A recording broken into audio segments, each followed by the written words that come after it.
Welcome back to AI Verdict, where we do the research so you don't have to. What if your next device, and I'm not going to say phone, didn't have a screen at all? It sounds kind of crazy, right? But that's the massive bet that OpenAI's Sam Altman and, get this, legendary Apple designer Jony Ive are making. They've been secretly building a gadget to fix our totally broken relationship with technology. Seriously? How many hours a day does your phone just steal from you? 5, 6, even more? You probably know the drill. You pick it up for one simple thing, maybe to check the weather, and boom, an hour vanishes.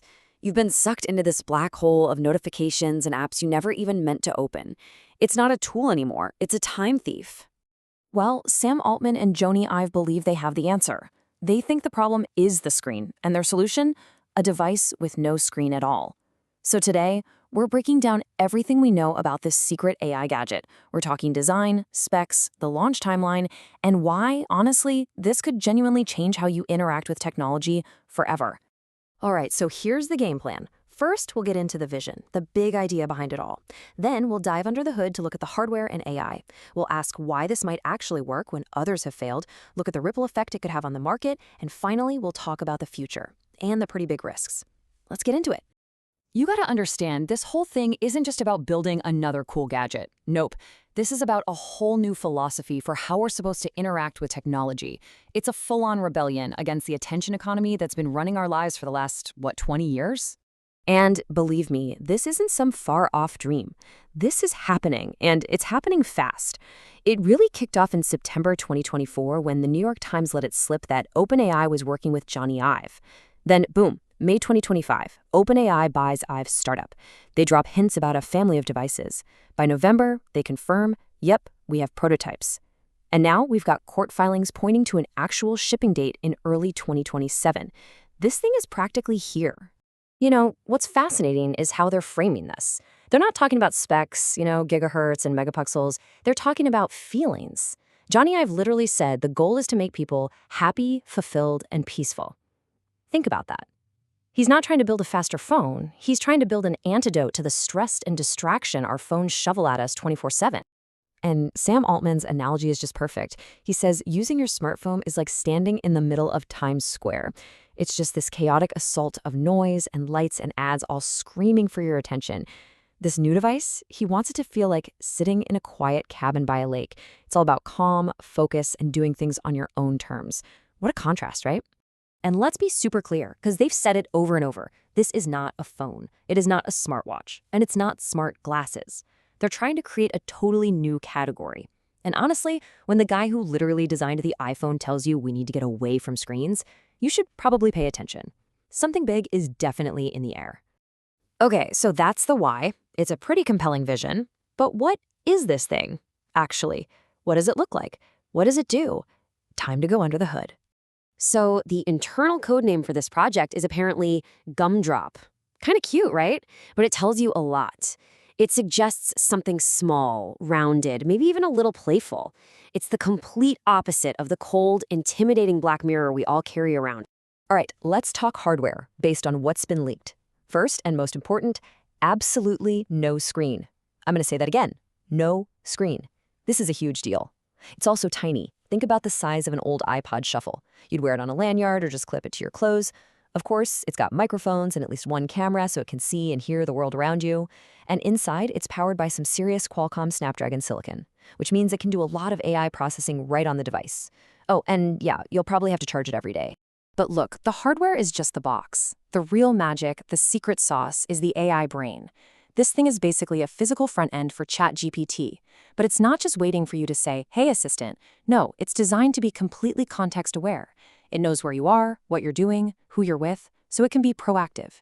You point the camera at a sign in another language, you get an instant translation. You show it a long document, you get a quick summary. It's basically your personal AI co-pilot for navigating the real world. Okay, I know what you're thinking. Haven't we heard this story before? And you're right, the tech graveyard is full of ambitious AI gadgets that crashed and burned. Remember the Humane AI pin? The Rabbit R1? Total flops. So, the billion-dollar question is, why is this one going to be any different? Well, there are a few massive reasons. First, the AI itself. Humane and Rabbit tried to cook up their own, and it was pretty bad. This device runs on ChatGPT, the most capable and widely used AI on the planet. Second, you have Jony Ive. His obsessive, legendary focus on design is something the others just didn't have. Third, the money and partners. This isn't some Kickstarter project. It's backed by OpenAI, Foxconn, and Qualcomm. And finally, and maybe most importantly, the purpose. It's not trying to replace your phone. It's trying to be a helpful assistant without sucking you into a screen. And when I say resources, I'm not kidding. OpenAI dropped a reported $6.5 billion to buy Jony Ive's startup just for this. To give you some context, that's more than Disney paid for Marvel. Let that sink in. This isn't a side project. This is an all-in, massive bet on what they think is the future of computing. So what happens if this actually works? If this massive bet pays off? Well, it doesn't just change a little something. It could change everything. We could be on the verge of a shift just as big as when we all went from desktops to smartphones. Get ready for this number. Their internal target is reportedly 100 million units sold. 100 million? The original iPhone, which we all think of as this huge success, took 3 years to sell 20 million. OpenAI wants to sell 5 times that amount in just the first year. That's not just ambitious, that's audacious. It would be the fastest adopted piece of hardware in history. And look, if they get even remotely close to that number, it's game on. You can bet your bottom dollar that Apple, Google, and Meta will have no choice but to scramble and build their own dedicated AI hardware. That's when the AI hardware wars would really kick off. A whole new race would begin. But let's not get ahead of ourselves. A whole lot has to go perfectly for any of that to happen. And there are some really, really big risks and unanswered questions here that could absolutely sink this whole ship. Okay, let's talk about the big 3 risks. Number 1, privacy. Are you okay with an always-on camera and microphone? What happens when there's a data breach? Trust could be gone in an instant. Number 2, AI screw-ups or hallucinations.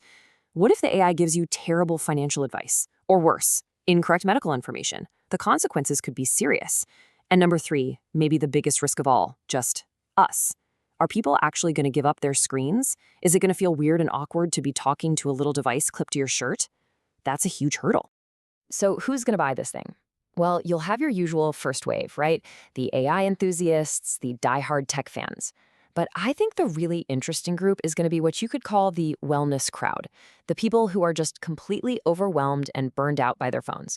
The folks who are desperate for a digital detox and are willing to try pretty much anything to get a little peace back. So in the end, it really all boils down to one question they're asking you. A question for all of us, really. Would you give up your screen for some peace of mind? Are you willing to trade that endless, mindless scroll for a little bit of quiet focus? That's the multi-billion-dollar question on the table. And whatever the answer is, it's probably going to change everything.